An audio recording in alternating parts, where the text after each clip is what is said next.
under the velvet shadows of the dawn staircase, a 4-year-old boy slept on cold marble, unknowingly guarding a secret that would bring an empire and 2 brothers to their knees. The heat in Savannah has a weight to it, a sticky, suffocating pressure that makes the air feel like wet wool. But inside the Rourke estate, the air was always frigid, controlled, and silent. Until that morning. My name is Reed Marston. For the last 10 years, I've been the shadow behind Calder Rourke, the man who held the throat of the eastern seaboard in his manicured hand. I've seen Calder break men's fingers without blinking and negotiate treaties that saved hundreds of lives with a mere whisper. He was a storm in a tailored Italian suit, a man whose presence made the hardwood floors groan in submission. But on this particular Tuesday, the storm had stalled. I was following him down the grand marble staircase, reviewing the logistics for a shipment coming into the port of Charleston, when he stopped so abruptly I nearly collided with his back. Calder wasn't a man who hesitated. If he stopped, it was because there was a threat. "Reed," he said, his voice a low rumble that vibrated through his chest. "Tell me I'm not seeing what I think I'm seeing." I looked past his shoulder, down into the foyer. At first, I saw nothing but the pristine emptiness of the hall. Then, my eyes adjusted to the shadows beneath the curve of the staircase, the dead space usually reserved for dust motes and silence. There was a woman there, Marlene Vega. She was one of the housekeeping staff, a striking black woman with eyes that usually held a quiet, stoic resilience. Today, those eyes were wide, rimmed with red, and filled with a terror so raw it made my stomach turn. She was on her knees on the polished tiles, her body curved protectively around a bundle. No, not a bundle. A boy. He couldn't have been more than 4 years old. He was curled up on a pile of laundry coats, sleeping soundly despite the tension radiating from his mother. "Marlene," Calder's voice thundered, bouncing off the vaulted ceilings. She flinched as if struck, scrambling to pull the boy closer. "Mr. Rourke. Please." Calder descended the remaining steps, his movements predatory. I stayed close, hand hovering near the inside of my jacket out of habit, though I knew the only weapon Marlene possessed was her fear. "Why?" Calder demanded, stopping 3 feet from them, his shadow swallowing them whole. "Was he sleeping under my staircase?" Marlene's hands shook as she smoothed the hair of the waking boy. "They cut the power to our apartment last night, sir. The heat, it was too much for him. He has asthma. I didn't want him to suffocate. But I thought the vents here, he'd be safe." "Safe?" Calder scoffed, the tattoos on his knuckles flexing as he clenched his fists. "You brought an unauthorized civilian, a child, into this house? Do you have any idea the risks I manage daily? You let your kid wander a war zone." The boy, Jace, stirred. He sat up, rubbing sleep from his eyes with small, clumsy fists. He didn't cry. He didn't scream. He just looked up, his gaze locking onto Calder. There was a silence then, heavy and thick. Jace blinked, tilting his head. "You look like the man," he whispered. Calder frowned, his anger momentarily snagging on confusion. "What did you say?" Marlene gasped, putting a hand over Jace's mouth. "Hush, baby. Don't speak." But Jace pulled her hand away, his small voice gaining a strange, eerie confidence. "In Mommy's picture. The one she hides in the Bible." Calder froze. The air left the room. "Jace, stop." Marlene cried out, tears finally spilling over. "You were hugging her," the boy insisted, pointing a tiny finger at the most dangerous man in Georgia. "You were smiling." Calder took a step back, looking as if he'd been shot in the chest. He looked from the boy to Marlene, his eyes searching for a truth he wasn't ready to find. I watched his face, usually a mask of stone, crack open. "Marlene," Calder whispered, the thunder gone, replaced by a terrifying calm. "What picture?" "I burned it," she sobbed, pulling Jace into her chest. "I swear, I burned it years ago." "He remembers?" Calder asked, his voice cracking. "He remembers everything," she whispered. Calder stared at the boy. He wasn't looking at a stranger anymore. He was looking at a ghost. He turned to me, his face pale. "Get my brother on the phone. Now." "No!" Marlene screamed, the sound tearing her throat. Not Rowan. You can't tell Rowan we're alive. I froze, my hand halfway to my radio. Alive? Calder's eyes darkened, the confusion hardening into a deadly resolve. You're going to explain that? Right now. It wasn't you we were running from, Marlene breathed, her voice trembling with the weight of a secret that could get us all killed. It was your brother. Rowan wanted us dead. This is just the beginning of the nightmare under the staircase. We are peeling back layers of betrayal that have been rotting for years. If this story made your heart race, if you felt that panic in Marlene's voice, I need you to smash that subscribe button right now. Do not let this story end here. Join the family. And I want to know who is riding with us. Drop a comment below telling me which city you are watching from. Are you safe where you are? Let me know in the comments. The revelation hung in the humid air like thick, choking smoke. Rowan. My stomach tightened instinctively. Rowan Rourke was the wildfire to Calder's controlled burn. While Calder built empires through strategy and fear, Rowan scorched earth for sport. If Rowan wanted this woman dead, she shouldn't be breathing. Yet, here she was, trembling on her knees in the courtyard, shielding a boy who looked at Calder with eyes that mirrored his own intensity. Explain, Calder said. One word. An absolute order. Marlene swallowed hard, her throat clicking dryly. Jacksonville. 3 years ago. I was working the late shift at the warehouse office, cleaning. I had Jace with me because I couldn't afford a sitter. He was barely walking. She looked down at Jace, her hand trembling on his shoulder. Rowan came in with associates. They were discussing the shipping lanes. The ones you explicitly said were off-limits. Calder's jaw worked, a muscle feathering near his ear. The trafficking routes. Yes, Marlene whispered. Jace dropped a toy. It made a noise. Rowan found us. He smiled. He said, no witnesses, not even the small ones. I managed to trigger the fire alarm and run in the chaos. I changed my name. I came here because I knew you were the only person Rowan actually feared. You hid under the nose of the devil to escape the demon, I muttered. It was brilliant, in a desperate, suicidal way. Calder looked at his brother's name on his phone screen, his thumb hovering over the call button. For a second, I thought he might call him anyway. Family was the only religion Calder practiced. But then, slowly, he slid the phone into his pocket. The decision was made. The blood bond was severed. Read, Calder said, his voice dropping an octave, deadly quiet. Kill the security feed. Wipe the last 24 hours. If Rowan has anyone on the inside, and he always does, they can't know I found them. Done, I said, already moving toward the security panel disguised as a garden control unit. And bring the SUV around. The armored one. We're leaving. Marlene stood up, her legs shaky. Where can we go? Calder stepped forward.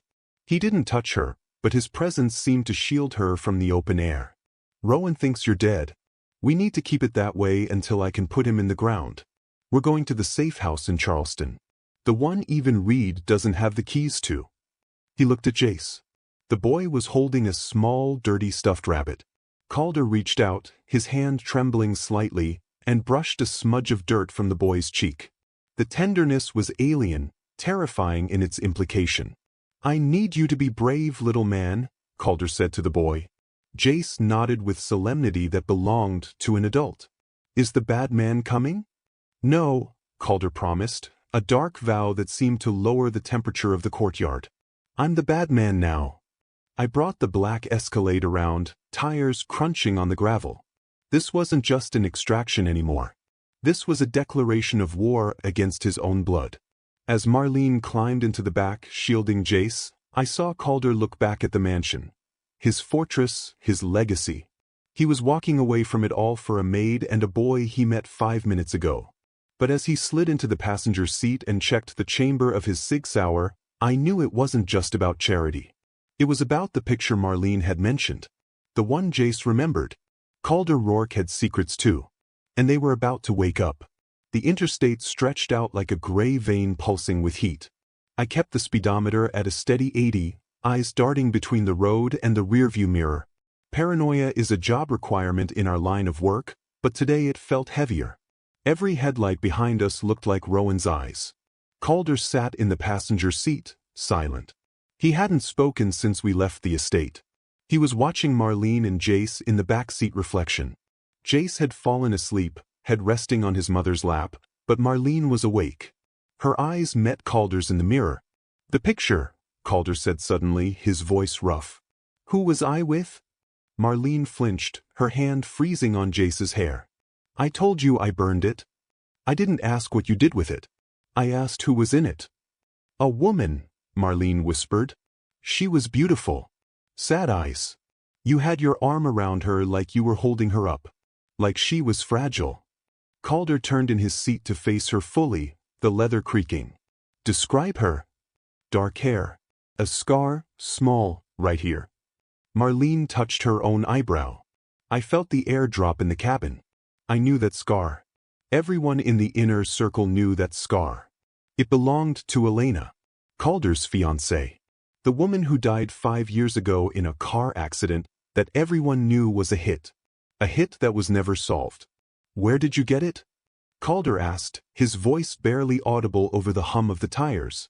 "I found it in the trash," Marlene said. "At the Jacksonville office. The day I overheard Rowan.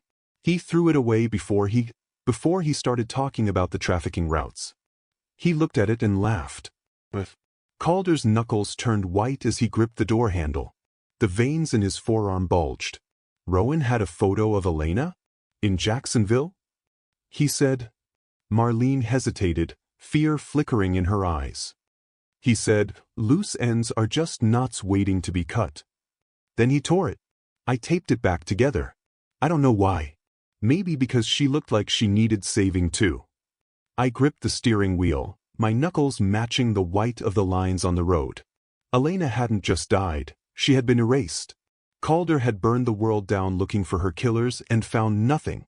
And now, a maid tells us his brother had a keepsake of the dead woman and laughed about loose ends.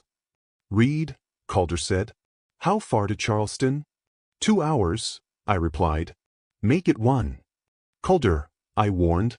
"If we speed, we attract cops. Cops mean records. Records mean Rowan finds us." "Rowan is already finding us," Calder snapped. "He knows." "How could he know?" I asked. I wiped the tapes. "Because," Calder said, reaching under the dashboard and ripping out a panel with a violent jerk, "he's been tracking my car for weeks." He held up a black bug no larger than a coin. The red light pulsed in time with my heartbeat. "Pull over," Calder commanded. "Here? We're on a bridge," I argued. "Pull over now, Reed. Or we're dead in 5 minutes." I slammed on the brakes. The SUV skidded to a halt on the shoulder of the Cooper River Bridge, dust kicking up. "Get them out," Calder yelled, kicking his door open. "Everyone out. Into the maintenance tunnel." I didn't question him. I scrambled out, yanking the back door open. Marlene grabbed Jace, waking him with a start. We sprinted toward the maintenance hatch just as a black van screeched to a halt behind us. The side door slid open.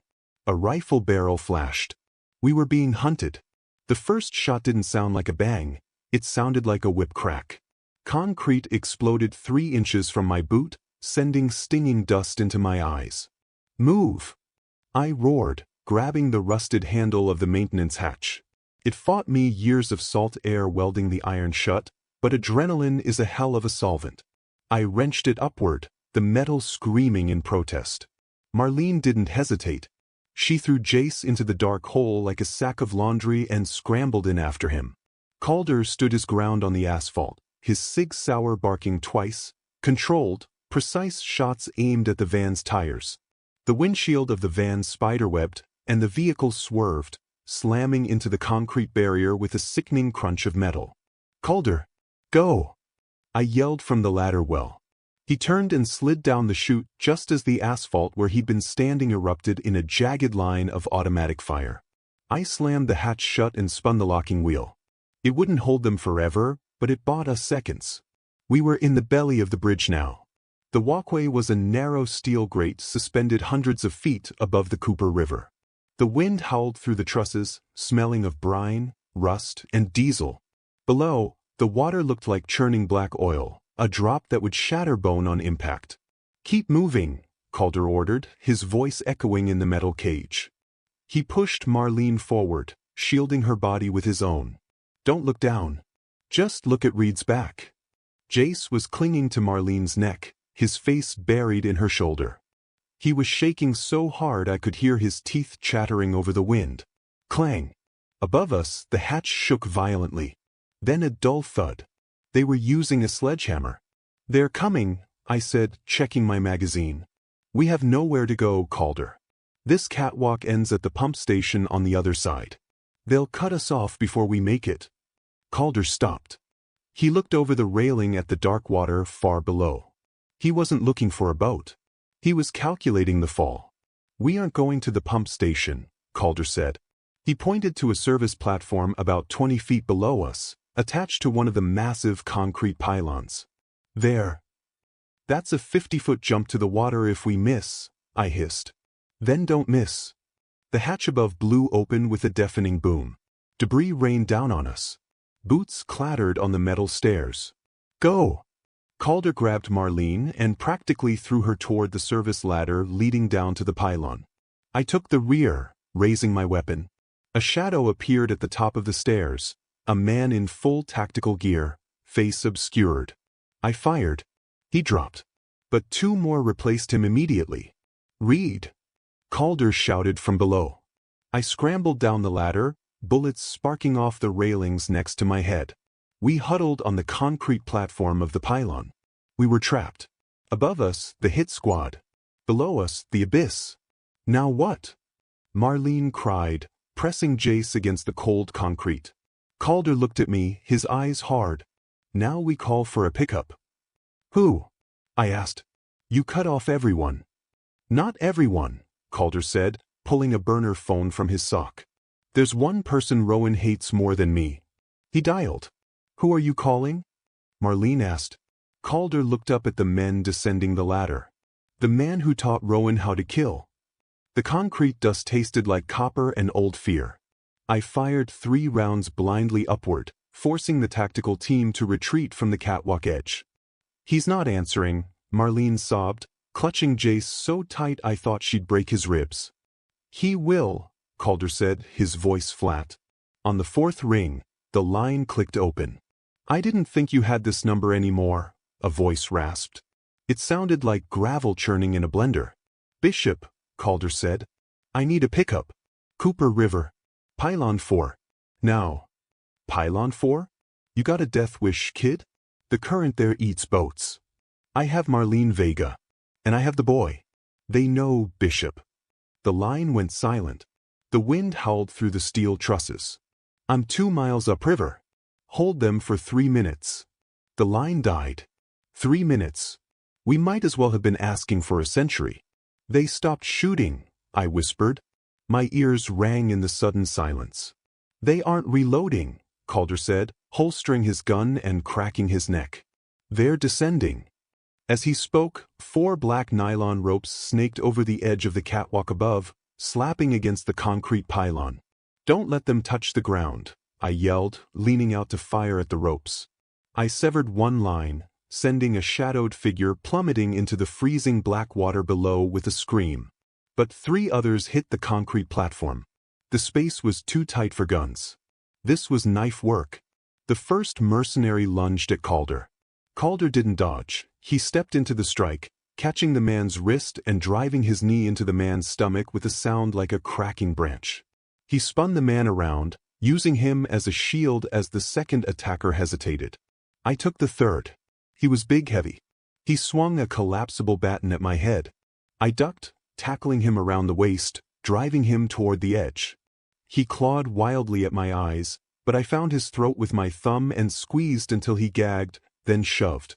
He went over, flailing silently into the abyss. Calder had broken the first man's arm and kicked the second one in the chest, sending him sprawling against the railing. "The boy," the mercenary gasped, blood bubbling on his lips, reaching a gloved hand for Jace. "We just want the boy." Calder pulled his cig and put a bullet between the man's eyes. "You don't get the boy," Calder spat. Suddenly, a roar drowned out the wind. Twin outboard motors screaming. A sleek, matte black cigarette boat tore out of the darkness, cutting a white scar across the river. It swerved violently, engines reversing, churning the dark water at the base of the pylon. "Jump!" Calder yelled. "It's too far." Marlene screamed, looking at the 20-foot drop to the moving deck. "Jump or die, Marlene." Calder grabbed Jace from her arms. "Trust me." He tossed the child over the railing. My heart stopped. A large man on the boat caught Jace like a football. Marlene screamed and vaulted over after him. I followed. The air rushed past my ears, and I slammed onto the fiberglass deck, the impact jarring my teeth. Calder landed last, a heavy thud beside me. "Go! Hit it!" Calder roared at the pilot. The boat surged forward, pinning us to the deck as bullets began to rain down from the pylon above, turning the water behind us into a frothing cauldron. I looked up at the pilot. He was an older man with white hair tied back, a jagged scar running from his ear to his chin. Bishop. He didn't look at us. He just stared ahead, grinning maniacally. "Welcome back to the land of the living, Calder," Bishop shouted over the screaming engines. "I hope you brought enough ammo." The boat slowed as we entered the labyrinth of the marshlands. Spanish moss hung like dead gray flags from the cypress trees, absorbing the roar of the engines until we were gliding in eerie silence. Bishop killed the motor, drifting into a hidden slip beneath a rotting dock that looked like it would collapse if a gull landed on it. "Out," Bishop commanded, tying off the line with practiced, calloused hands. We scrambled onto the wooden planks. The safe house wasn't a house. It was a fortress disguised as a shack. Tin roof, peeling paint, but I noticed the reinforced steel doors and the glint of shatterproof glass behind the grime. Inside, the air was cool and smelled of gun oil and chicory coffee. Marlene sat Jace on a cot, wrapping a moth-eaten wool blanket around him. The boy was staring at the floor, traumatized into silence. Calder paced the small room, adrenaline still twitching in his jaw. "You have a lot of firepower for a retired man, Bishop." Bishop poured 3 fingers of whiskey into a dirty glass and slammed it on the wooden table. "I'm not retired. I'm in exile. There's a difference." He looked at Marlene, then at Jace. "Now, tell me why I just risked my neck and burned a safe house for a housekeeper." "Rowan put a hit on them," Calder said, taking the glass and downing it. "He tried to kill them at my estate." "I know that," Bishop growled. "I intercepted the radio chatter. He's offering $5 million for their heads." $5 million, Calder. That's not a cleanup job. That's a panic move.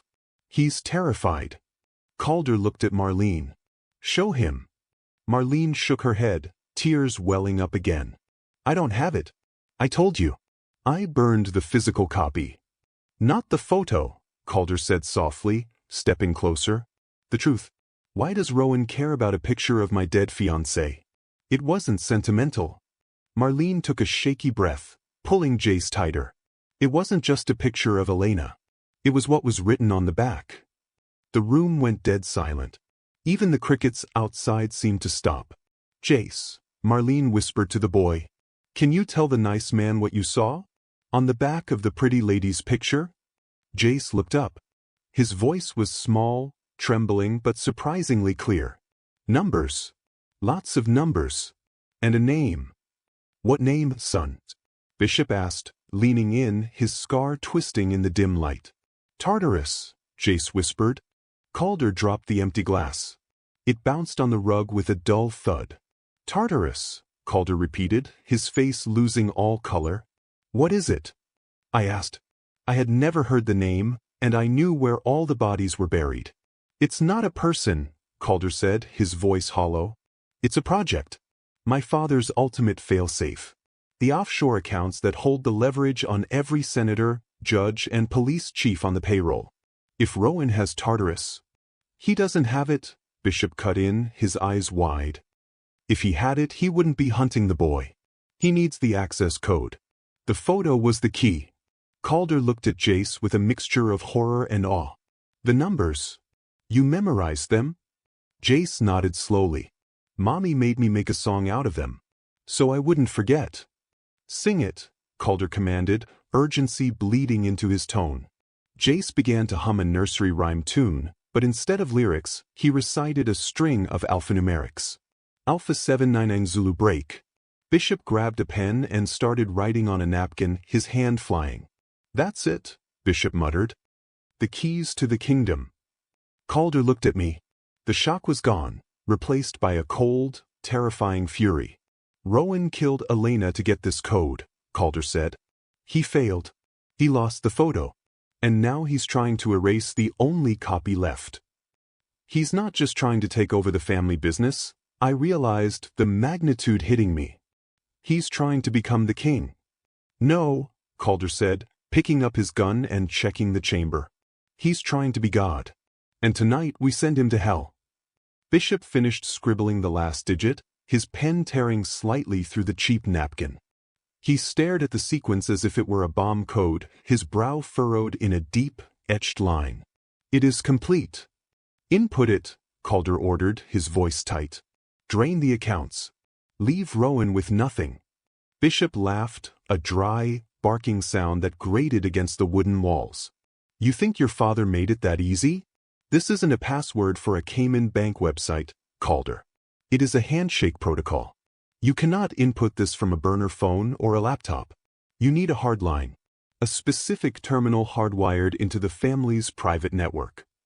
"Where?" I asked, stepping closer. "The Foundry," Calder said, the word dropping into the room like a lead weight. "The Foundry. The old steel mill on the edge of the Savannah River. It had been shut down for 20 years, a rusting skeleton of the Rourke legacy that everyone ignored. It was a place of ghosts and jagged metal." "That place is a tomb," I said. "It's crumbling." "It is also where the mainframe is buried," Calder replied, his eyes distant. "My father did not trust banks. He trusted steel and concrete. The server is in the sub-basement. If we activate the terminal," Bishop warned, tapping the napkin, "Rowan will get an immediate notification. He will know exactly where we are. We will be lighting a flare in a dark room." "Good," Calder said, his eyes turning cold. "I want him to know." Marlene stepped forward, her fear replaced by a fierce, trembling anger that made her seem taller. "You want to use us as bait? You want to dangle my son in front of a monster?" "No," Calder said, turning to her with a softness that surprised me. "I want to use me as bait. Rowan wants the code, but he wants me dead more. If the system activates, he will not send a hit squad. He will come himself. He is too arrogant to let anyone else claim the prize. He wants to look me in the eye when he pulls the trigger." "And us?" Marlene asked, her grip on Jace tightening. "You stay here," Calder said. "No," Bishop interrupted, shaking his head. "This shack is compromised.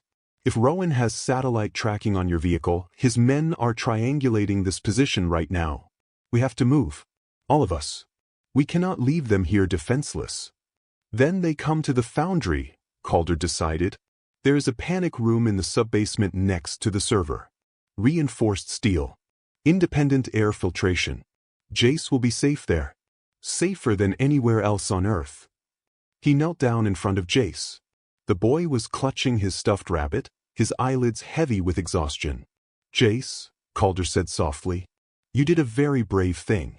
Now I need you to do one more thing. Can you be quiet as a mouse?" Jace nodded solemnly. "Like hide and seek?" "Exactly," Calder smiled sadly. "The biggest game of hide and seek ever played." Calder stood up and looked at Bishop. "Open the locker." Bishop walked to the back wall and pulled a false panel aside. Behind it lay an arsenal that could invade a small country. Heavy assault rifles, flashbangs, Kevlar vests, and night vision goggles. The metal glinted in the low light. "If we do this," Bishop said, handing Calder a fresh magazine for his 6-hour, "there is no turning back. Tonight, the Rourke bloodline ends. Either him or you." Calder racked the slide, the sound crisp and final. "Let's go." We loaded up. The air outside had cooled, but the tension was electric, humming against my skin.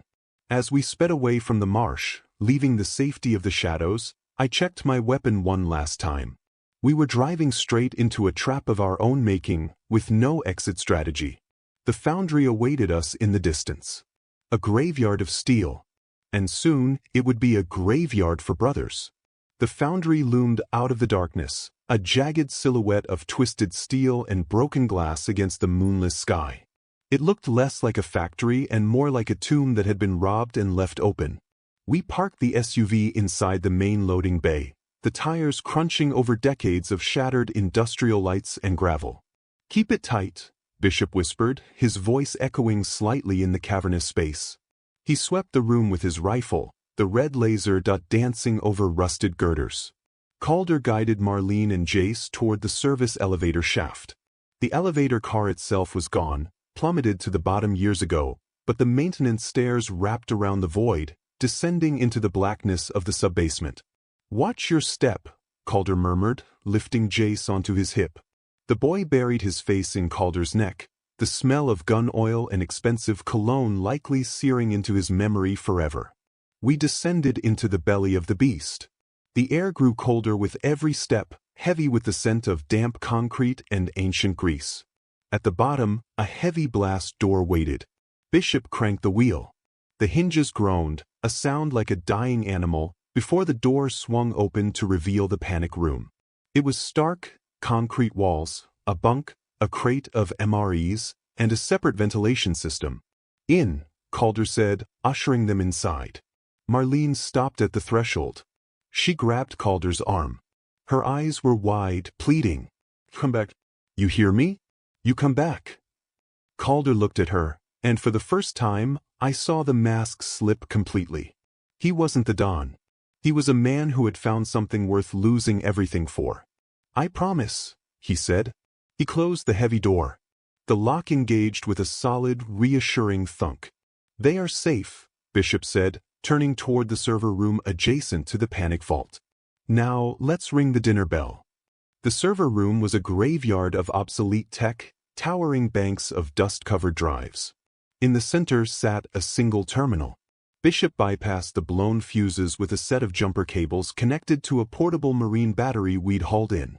Sparks flew. Then a low, rising hum filled the room. A green cursor blinked to life on the dusty CRT monitor. "System active," Bishop announced. "Input the key." Calder stepped up to the keyboard.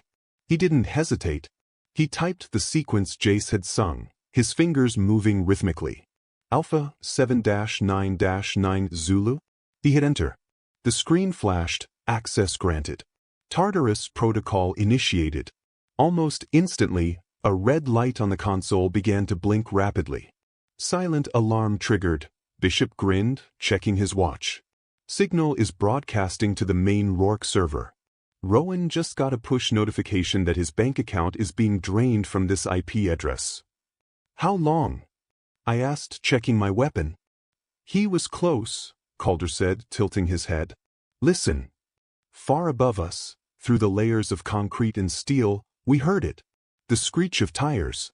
The slamming of car doors. Not one car. Many. "He brought an army," I said. Calder turned to face the stairs, his eyes dark voids. He racked the slide of his rifle. "Let them come," Calder whispered. "The stairs are a choke point. We don't have to kill them all. We just have to kill him." Footsteps thundered above. The hunt was over. The war had begun. The first boot hit the metal grating like a gavel striking a death sentence. Then came the flood. Flashbangs dropped down the shaft, blinding white explosions that turned the dark subbasement into a strobe-lit hell. "Eyes!" Bishop screamed, firing blindly into the smoke. The stairwell erupted. It was a kill box. The narrow descent meant they had to come single file, and we made them pay for every step.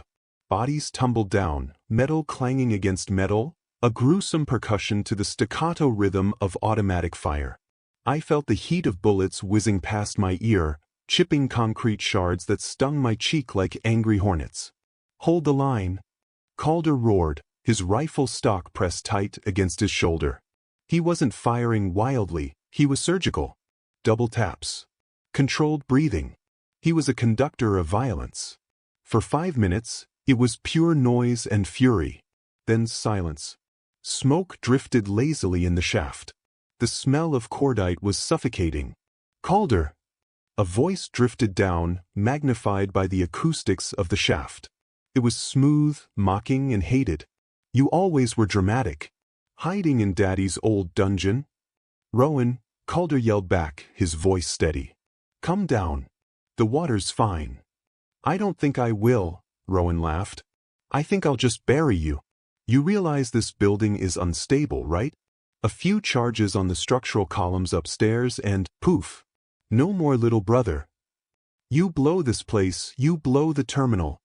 Calder shouted. You lose Tartarus. I don't need the terminal if I have the drives. Rowan yelled. I sent a tech team to the Jacksonville server farm. We bypassed your lockout. It was a lie. Bishop looked at Calder and shook his head. He's bluffing. You're lying, Rowan, Calder called out. I just zeroed the accounts. It's all gone. Every cent. The politicians, the judges, the bribes. You're not the king of the East Coast anymore. You're just a broke thug with a lot of enemies. A scream of pure, unadulterated rage echoed from above. Kill them. Send the heavy unit. A heavy, rhythmic thumping shook the stairs. Not boots. Something heavier.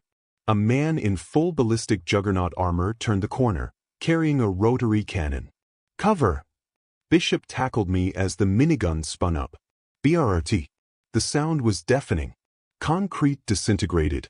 The computer terminal shattered into 1,000 plastic shards. The cover we were hiding behind began to crumble into dust. We can't hold this. I yelled, shielding my head from the flying debris. Fall back to the vault door. Calder ordered. We scrambled backward, sliding across the slick floor as the juggernaut advanced, the minigun chewing through everything in its path. Bishop took a round to the shoulder, spinning him around. I grabbed his vest and dragged him behind the heavy steel frame of the vault entrance. The juggernaut reached the bottom of the stairs. Behind him, Rowan descended, stepping over the bodies of his own men, a gold-plated Desert Eagle in his hand. Game over, Calder, Rowan smiled, leveling his gun at us. Open the vault.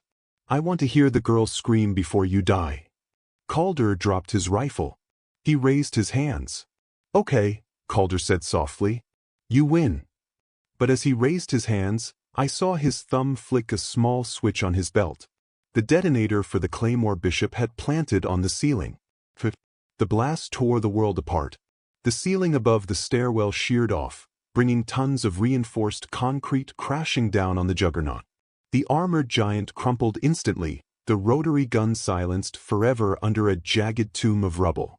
The massive shockwave threw me violently backward against the cold steel of the vault door. Dust, thick as flour and tasting of old iron, choked the air. I scrambled up, ears ringing, coughing up grit. Rowan was alive. He had been shielded by the stairwell arch, but he was battered, covered in gray dust, coughing blood onto his expensive suit. He raised the gold Desert Eagle, his hand shaking. You crazy bastard! He wheezed, eyes wild with panic. Calder emerged from the smoke like a wraith. He didn't have a gun. He held a combat knife he'd pulled from his boot. Rowan fired. The shot went wide, sparking off the steel door inches from my head. Calder lunged. He didn't slash, he tackled. They hit the floor hard. The gun skittered away into the darkness. This wasn't a Mafia war anymore. This was biblical. Two brothers, stripped of empires and money, fighting in the dirt for their souls. Rowan clawed at Calder's eyes, screaming in primal rage. But Calder was fueled by something Rowan never understood: love. Calder trapped Rowan's arm, twisted the knife, and drove it down. He didn't stab his brother. He stabbed the floor, pinning Rowan's jacket sleeve to the concrete. Calder stood up, breathing hard, and picked up the discarded Desert Eagle. He aimed it at Rowan's chest. Do it! Rowan screamed, spitting blood. Finish it. Be the killer Dad made you. No, Calder said, his voice terrifyingly calm. I'm not his son anymore. And I'm not your brother. He pointed to the ceiling. A second, ominous groaning sound echoed. The main support beam, damaged by the blast, was giving way. Goodbye, Rowan. Calder grabbed me and Bishop, dragging us into the vault's alcove just as the rest of the ceiling gave up the ghost. It collapsed with a sound like the earth splitting open, burying the past, and Rowan, under the crushing weight of the Foundry. Dust settled. Silence returned. Calder turned to the vault wheel and spun it. The heavy door groaned open. Marlene stood there, holding Jace. She looked at the blood on Calder's face, the dust in his hair. She didn't ask if we won. She knew. She stepped forward, dropping the blanket, and buried her face in his chest. Calder wrapped his arms around her and the boy, closing his eyes tight. "It's over," he whispered into her hair. "We're free." 6 months later. The Amalfi Coast. The sun here was warm, not oppressive like Georgia. I watched from the villa balcony as Calder chased Jace through the lemon grove. Jace's laughter carried on the breeze, pure and light. Marlene sat at the patio table, pouring wine, a smile on her face that finally reached her eyes. Calder caught the boy, swinging him up into the air. Jace called him Dad now. It fit better than Don ever did. The empire was gone. The money was donated or hidden. But looking at them, I knew Calder was richer now than he had ever been. He had found the one thing power couldn't buy. But from the staircase to Italy, they fought for this. If this story moved you, please subscribe right now. Join us.